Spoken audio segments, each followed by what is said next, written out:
the lawyers presented me with options, and I asked them if I needed to go to the NBI for the subpoena, and then they said that I have options not to go.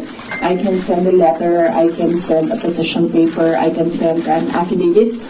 And so we decided that a letter will be sent to the NBI.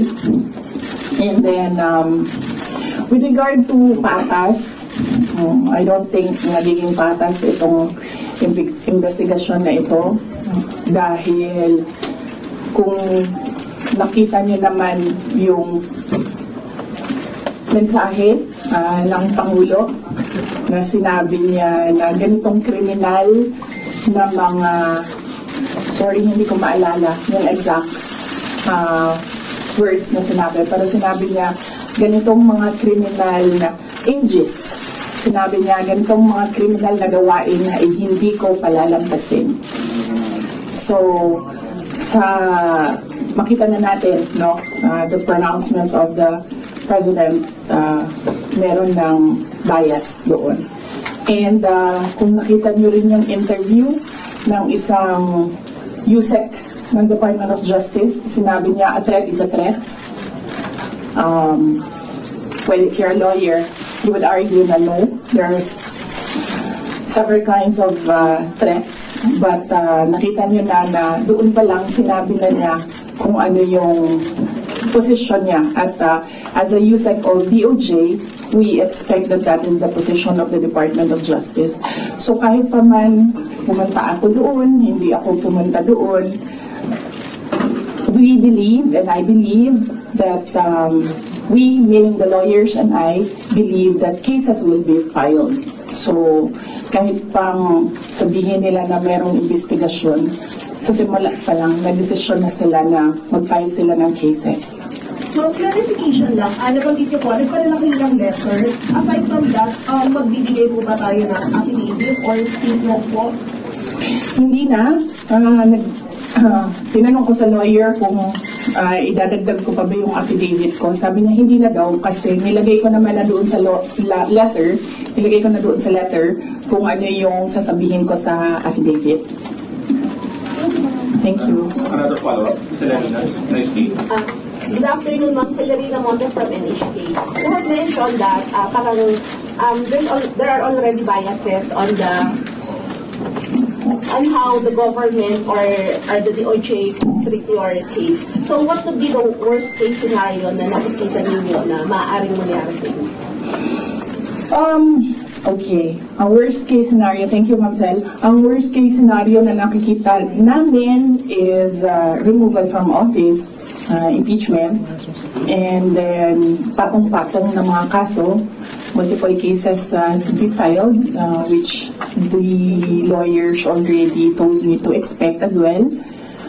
That is why I just decided not to go to the NBI, because clearly the pronouncements of the President and the USEC of DOJ point to cases to be filed.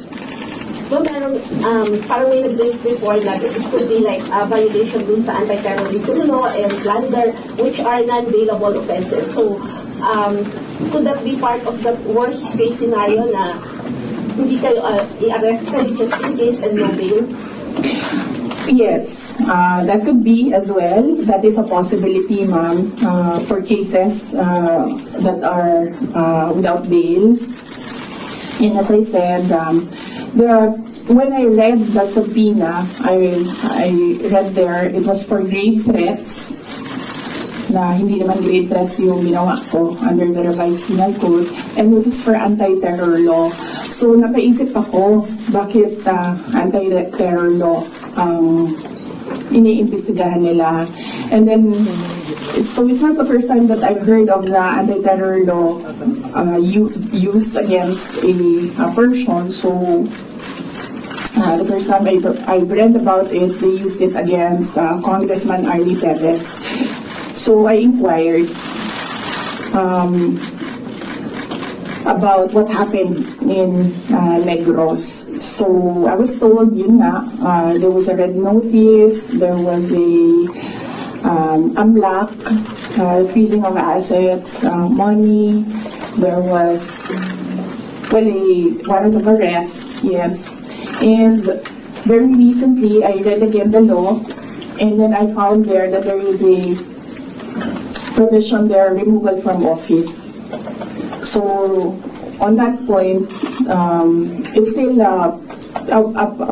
kumbaga an avenue, I think, that they're pursuing to remove me from office. Follow-up question is Joanna. Attached to one. Good afternoon, ma'am. Yes, ma'am. You mentioned that there is a possibility of them coming to arrest you. Have your lawyers brief you on what to expect in case they do come?